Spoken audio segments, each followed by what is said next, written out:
저는 이 아침에 여러분들과 함께 하나님 만나기를 예비하라는 제목으로 은혜의 말씀을 나누고자 합니다.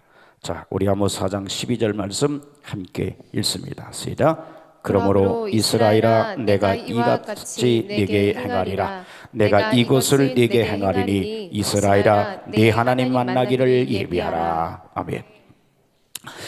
많은 사람을 태우고 바다를 건너던 배가 갑자기 불어오는 거센 폭풍우를 만나고 말았습니다. 비바람에 흔들리는 배는 그만 뒤집히려는 듯 요동을 치기 시작을 했습니다.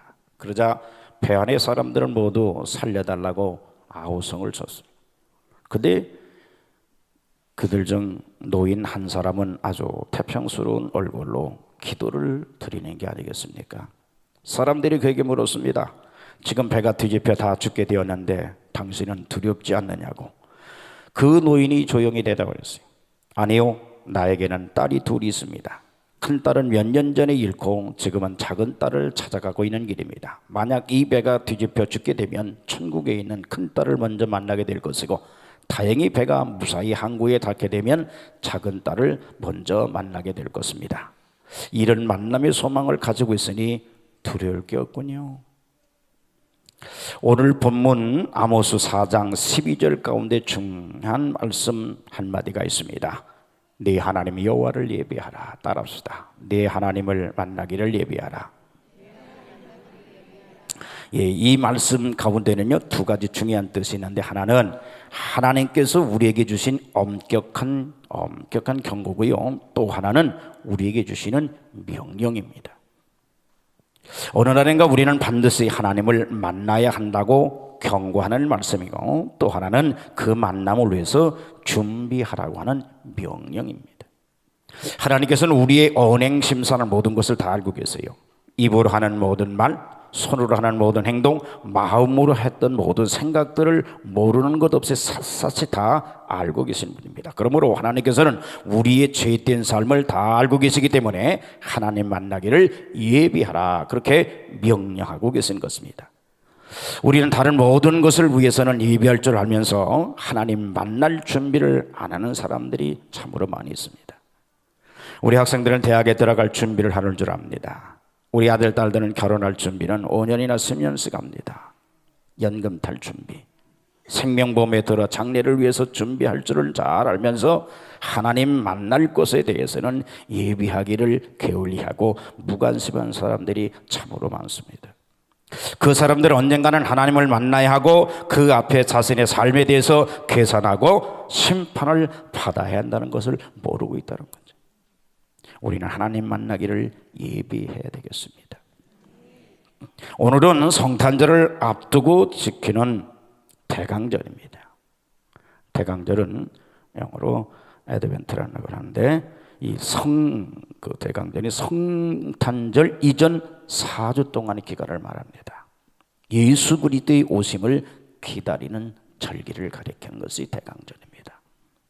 예수 그리스도의 오심을 기다리는 여러분들, 주님 만나기를 예비하는 자들이 되시기를 주님의 이름으로 축복합니다.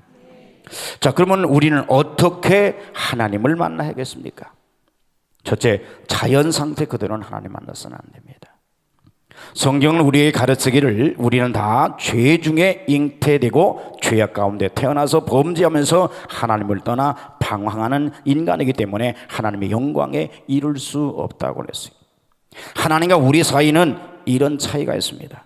하나님은 완전하시고 죄가 없으시고 흠이 없으시고 높고 거룩하고 의롭다고 하셨어요. 그런데 우리 인생들은 모두 죄인입니다. 행하는 것, 말하는 것, 생각하는 것 모두가 다 죄예요. 죄.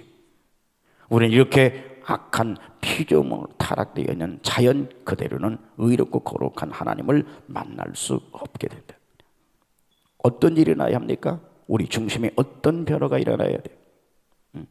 그런 거로 하나님 만나기를 준비하지 않으면 안 된다는 거죠.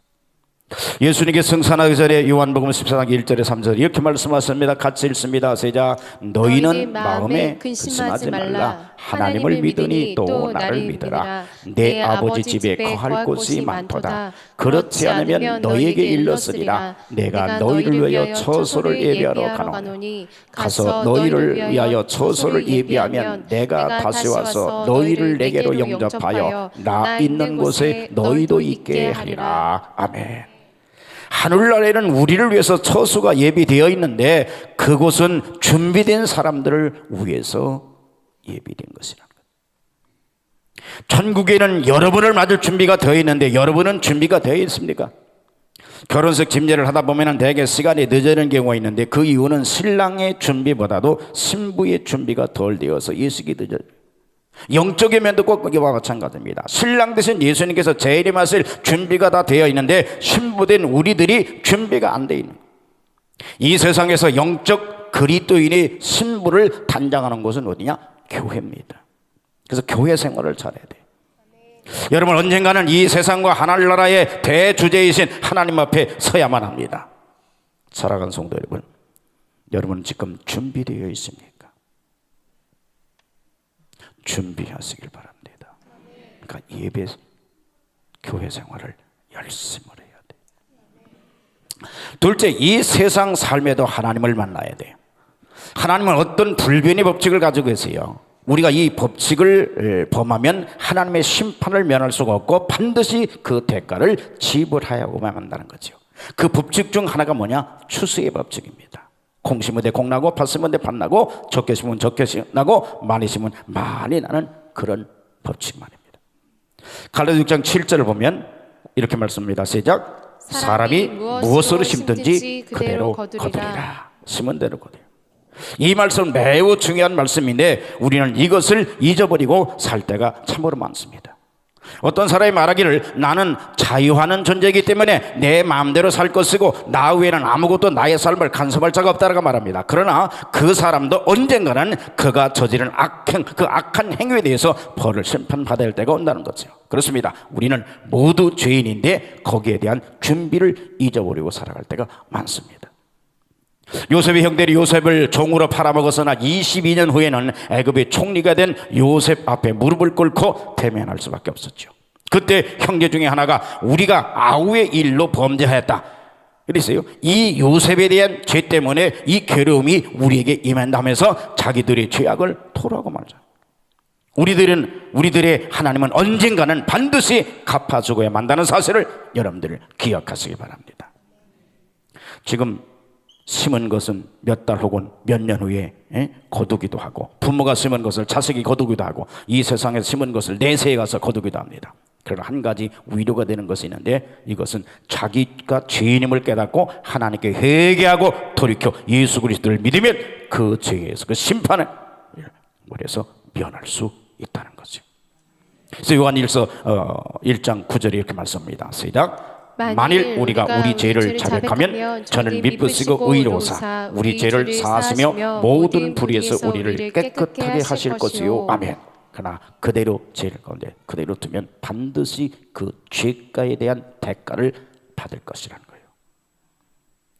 오늘 한 목사님이 이야기 가운데 우리가 중요한 경고성이 있는 이야기가 있는데 그분께서 미국에서 공부했을 때 후배 목사님 한 분이 자기도 그곳에서 공부하고 싶다고 유학기를 열어달라고 너무 간청을 해서 신학교 총장님께 말씀을 드려 허락을 받아 초청장을 보냈어요. 도착한다는 날이 기다렸는데 약속한 날이 며칠이 지나도 이 사람이 오질 않는 거예요. 근데 얼마 후에 편지가 왔어요. 내용인즉 약속한 날 항구에 도착해서 가판을 밟고 내려오다가 실수해서 그만 넘어져가지고 발목이 뼈는데 상처가 심해서 진찰을 받고 피검사를 하던 중에 피 속에 성균균이 들어있음을 발견하고 의사가 깜짝 놀라면서 이 사람은 우리나라에 들어올 수 없다고 해서 거기서 다시 배를 타고 되돌아오게 되었다는 회개의 편지를 보내는 거예요. 그것은 물론 그가 목사가 되기 전의 일인데 중국에 가서 있을 때 나쁜 친구들과 어울려서 사창가에 한 번 갔다 온 적이 있었는데 그때 최나에 들어온 성균균이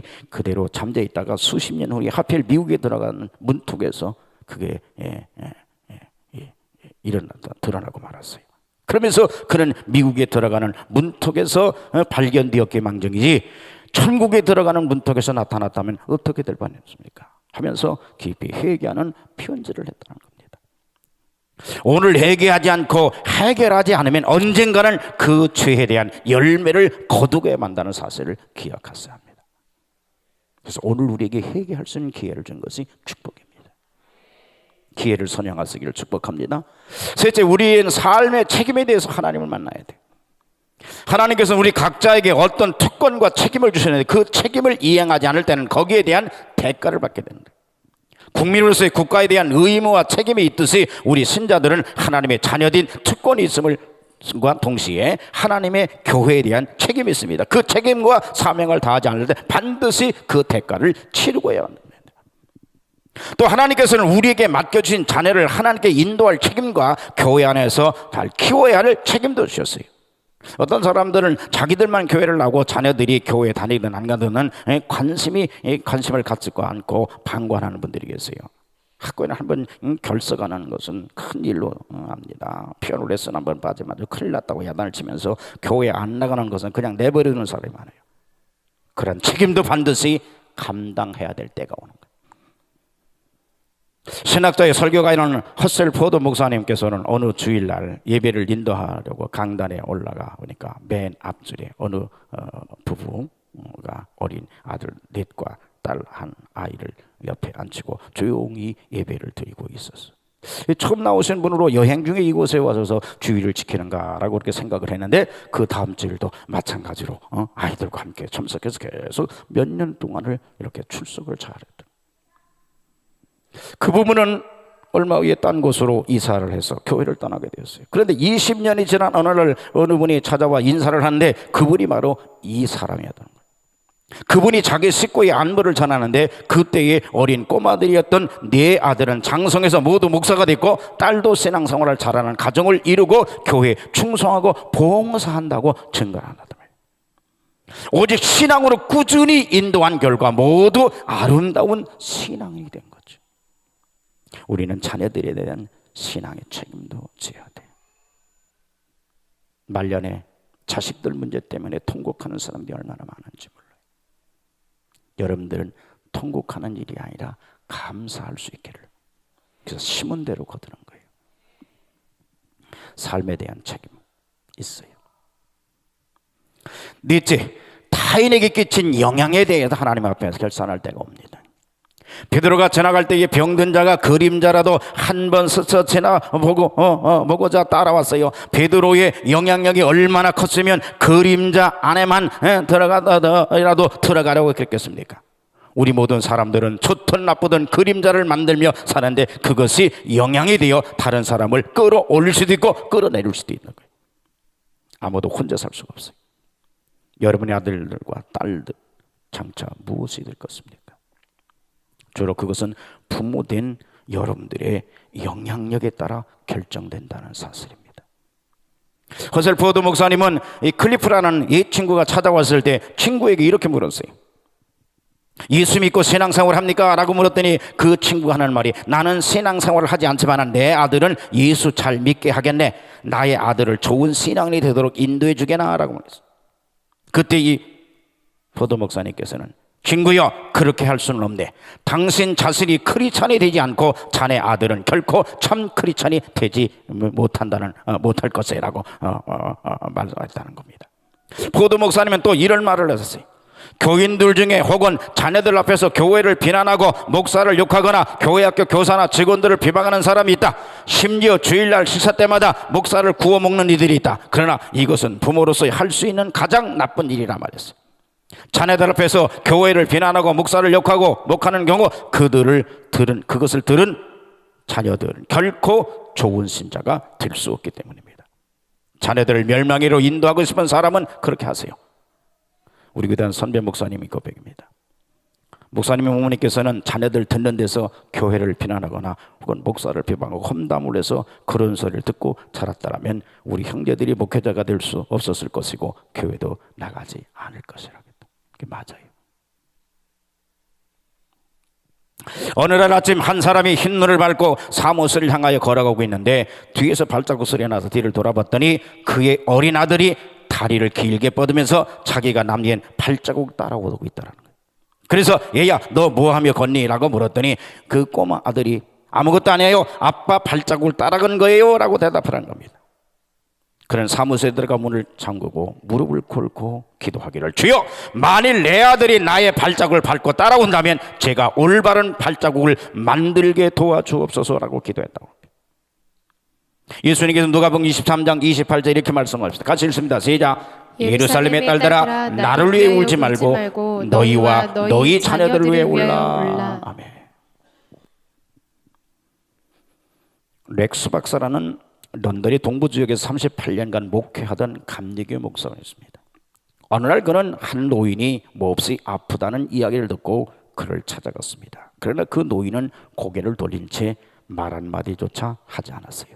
대화를 나누기 위해서 애쓰던 렉스 목사님은 냉랭한 난로와 바닥나기 시작한 식량을 알아차렸습니다. 그 집을 나선 목사님은 2덩어리의 양고기를 그 집에 배달해 주도록 주문을 했어요. 며칠 후 목사님은 또 그 집을 방문했습니다. 노인은 전보다는 약간 다정하게 됐어요. 집으로 돌아가던 목사님은 또 다시 양고기를 주문했습니다. 세 번째 신방을 하게 되었을 때 그 노인은 많이 달라졌습니다. 그 결과 렉스 목사님은 노인과 함께 기도할 수 있었어요.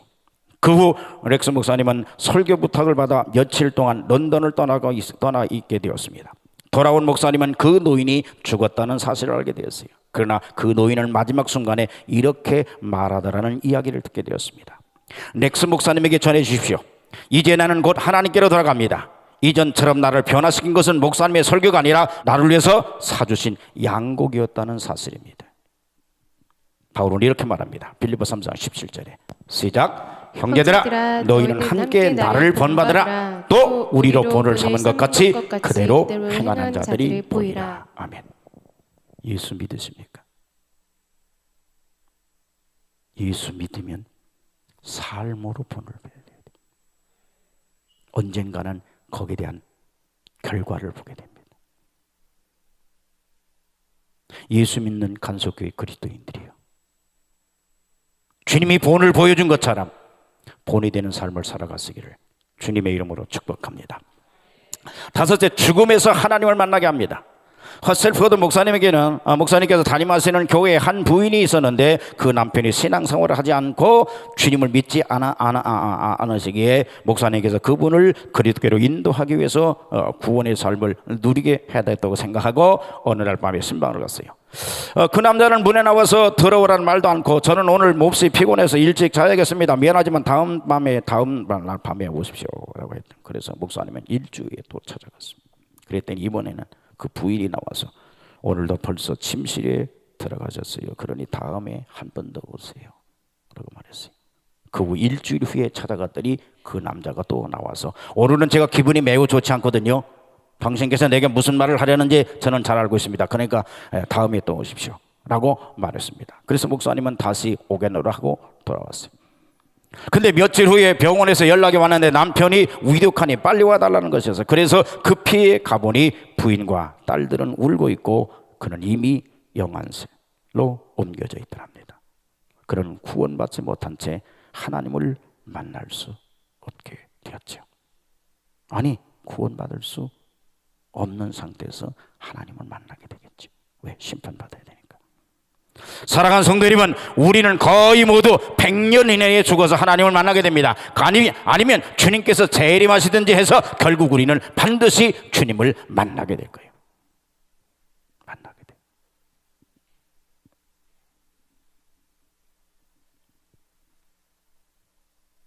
어떤 만남이 이루어져야 될까? 네? 심판주로 만나야 될 건지 아니면 구원의 주로 만나야 될 건지 여러분들에게 달려있어요. 옛날 중세기에 영국의 한 장원의 주인이 침대에 누워 죽음을 기다리고 있었어요. 하루는 그가 경건한 그리스도인인 하인을 불러들였어요. 나는 곧 죽을 것일세. 그러나 내가 천국에 갈지 의심스러워. 어떻게 해야 천국에 갈 수 있을지 말해주겠나? 그 주인은 아주 교만하셔서 살아있을 때 한 번도 하나님 앞에 겸손한 행동을 보인 적이 없었어요. 이것을 잘 아는 하인은 주인님이 구원받기를 원하신다면 돼지우리에 들어가셔서 진흙탕 속에 무릎을 꿇고 하나님이시여 불쌍히 여기소서 저는 죄인이로소이다 하고 말해야 합니다 라고 일러주었어요. 주인은 나는 그런 짓은 못하겠네, 이웃사람과 다른 하인들이 어떻게 생각하겠나 라고 하면서 거절을 했어요. 한 주일 지난 후 주인은 다시 또 하인을 불렀어요. 내가 어떻게 해야 구원을 얻는다고 했지? 늙은 하인은 주인님이 돼지우리에 들어가셔야 합니다. 나는 여태까지 갈까 말까 생각했는데 지금 가기로 마음먹었네. 자, 우리 같이 가기로 하세요 라고 일어서는 주인에게 하인은, 주인님 이제 돼지우리에 가지 않으셔도 됩니다. 가겠다는 마음의 태도로 족합니다. 마음이 행동으로 옮기는 거니까. 여러분은 주님 맞을 준비가 됐습니까? 많은 사람들이 바빠서요, 시간이 되면 나가죠, 좀 더 여유가 생기면 나가죠 하고들 말을 합니다. 그러나 죽음은 어느 순간에 올지도 아무도 몰라요. 언제 주님이 재림하실지 몰라요. 오늘이 나의 마지막이라는 생각으로 하루하루 하나님 앞에서 뜻있게 살아가는 여러분들 되시길 바랍니다. 그래서 히브리서 9장 29절에 이렇게 말씀합니다. 시작. 사람이 한 번 죽는 것은 정하신 것이요 그 후에는 심판이 있으리니. 아멘. 자, 언젠가는 우리에게 죽음이 옵니다. 다시 말씀드립니다. 구원자로 만나시겠습니까? 아니면 심판의 주로 만나시겠습니까? 분명히 만납니다. 오늘 이 자리에 있는 여러분들은 심판의 주로 만나지 마시고 구원의 주로 만나시기를. 여섯 번째, 심판대에서 하나님을 만나게 합니다. 우리는 모두 전능하신 하나님의 심판대 앞에 서야 됩니다. 절대로 피할 수 없어요. 하나님께서는 우리의 모든 언행 심사를 모르는 것이 다 없어요. 다 알고 계세요. 그 순간은 인간에게서 가장 엄숙한 순간이 될 겁니다. 그러나 어떤 죄인이라도 하나님 앞에 떳떳이 설 수 있는 길이 있어요? 없죠. 그러나 있어요. 그것은 하나님의 아들 예수 그리스도께서 내 대신 심판을 받아 주신 것을 믿고 그를 나의 구주로 모셔드리면 되는 거예요. 어느 목사님이 꿈속에서 하나님의 심판대에 서게 되었더랍니다. 하나님께서는 너는 항상 진실했는가? 라고 물으셨어요. 아니요, 그렇게 못했습니다 라고 대답을 했어요. 또 물으셨어요. 너는 항상 깨끗하게 생활했는가? 그렇게도 하지 못했습니다. 그러면 정직하게 생활했는가? 그렇게도 못했습니다 라고 대답을 했어요. 이 목사님이 이제 그만 고개를 떨구고 어쩔 줄 몰라 하는데 갑자기 환한 빛이 비치며 예수님께서 그의 곁에 오시더니 이 하나님을 우러러보시면서 말씀하시기를, 아버지, 이 사람이 언제나 깨끗하게도 진실하게도 정직하게도 살지 못한 것을 저도 압니다. 그러나 저 세상에 있을 때 이 사람은 항상 내 편을 들어서 살았기에 저도 천국에서 이 사람 편을 들어주기를 원하여 섰습니다. 통과시켜 주십시오. 그렇게 말씀하시더라는 거예요. 이 목사님이 꿈에서 깼는데 얼마나 감사하지. 그렇게 감사 기도를 드린 적은 처음이었다고 그래요. 주님이 인정하는 행위 아니에요. 빈틈이. 믿으면 주님이 내 편 되셔서 옹호해 주셔요. 변호해 주셔요. 그게 보여서요. 아멘. 그게 당당할 수 있는 거예요. 주님 앞에 섰을 때 주님이 나를 인정할 수 있는. 아멘. 그래서 믿음이죠.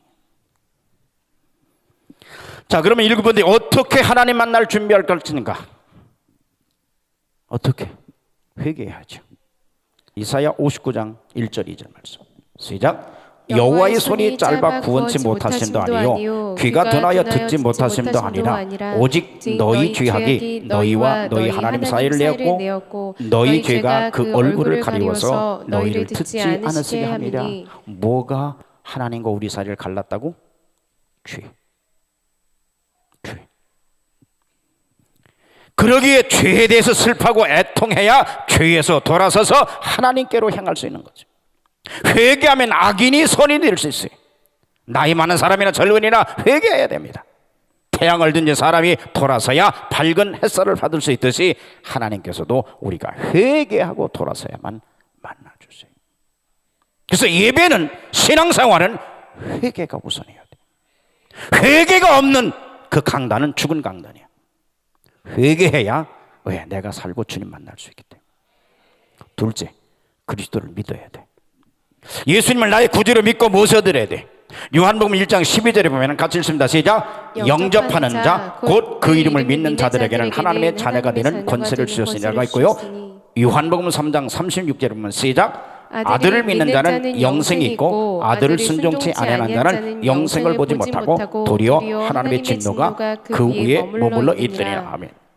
여러분, 의심하던 도마가 부활의 주님을 만나고 이렇게 고백하지요. 나의 주시며 나의 하나님이시니이다. 예. 여러분, 회개하고 예수를 믿어야 돼요. 믿으시길 바랍니다. 세 번째로, 그리고 믿는 신앙을 세상에 고백을 해야 돼요. 베드로는 그가 예수님 만나고 성령 받고 이렇게 고백을 합니다. 사도행전 4장 12절 시작. 다른 이로서는 구원을 얻을 수 없나니 천하 인간의 구원을 얻을 만한 다른 이름을 우리에게 주신 일이 없으리라 하였더라. 아멘. 구원은 오직 예수 그리스도이심을 당당하게 주님을 만난 사람들은 회개하고 예수를 믿으면 자동적으로 예수가 시인되어져요. 고백되어진단 말이에요. 로마서 10장 10절을 보면 시작. 사람이 마음으로 믿어 의에 이르고 입으로 시인하여 구원에 이르나. 마태복음 10장 32절에 시작. 누구든지 사람 앞에서 나를 시인하면 나도 하늘에 계신 내 아버지 앞에서 저를 시인할 것이오. 아멘. 주님 만나는 것 회개하고 믿고 시인하면 돼요. 그러면 주님 만납니다. 이 원리를 적용하셔서 아멘. 주님 만나를 예비하는 연들기를 축복합니다. 자, 그럼 마지막으로 언제 준비할 것인가? 고린도서 6장 2절을 말씀하면 시작. 보라 지금은 은혜 받을 만한 때요 보라 지금은 구원의 날이라고 말씀하셨어요. 잠언 27장 1절에도 보면 시작. 너는 내일 일을 자랑하지 말고 하루 동안에 무슨 일이 날지 네가 알 수 없습니다. 네. 오늘 내가 무슨 일이 날지 알 수 없어요.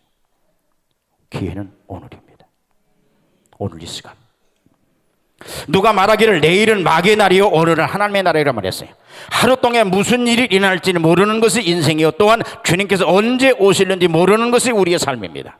지금 우리는 은혜 받고 하나님을 만날 준비를 갖춰야 될 줄 믿습니다. 미국에 나이아가라 폭포가 있는데 하루는 상류에서 죽은 닭 한 마리가 떠내려오고 있었어요. 그때 상공을 날던 독수리가 그것을 보고 잽싸게 내려와서 닭고기를 물어뜯으면서 함께 떠내려가고 있어요. 계속 뜯어먹으며 내려가는데 폭포에 가까이 오자 물살이 점점 빠르게 흐르는 것이었어요. 독수리는 나는 새 중의 왕이야. 이 폭포는 전에도 수차례 왕래했고 또 폭포가 떨어지다고 그 순간 나라도 늦지 않아 라고 생각하면서 계속 열심히 고기를 뜯어 먹고 있었습니다. 마침내 폭포 아래로 떨어지는 순간 날아오르려고 날개를 폈습니다. 그러나 날카로운 발톱이 이 닭고기 속에 깊이 박혀 빠지지 않고 닭 주위에 얼음까지 꽁꽁 얼어 있었어요.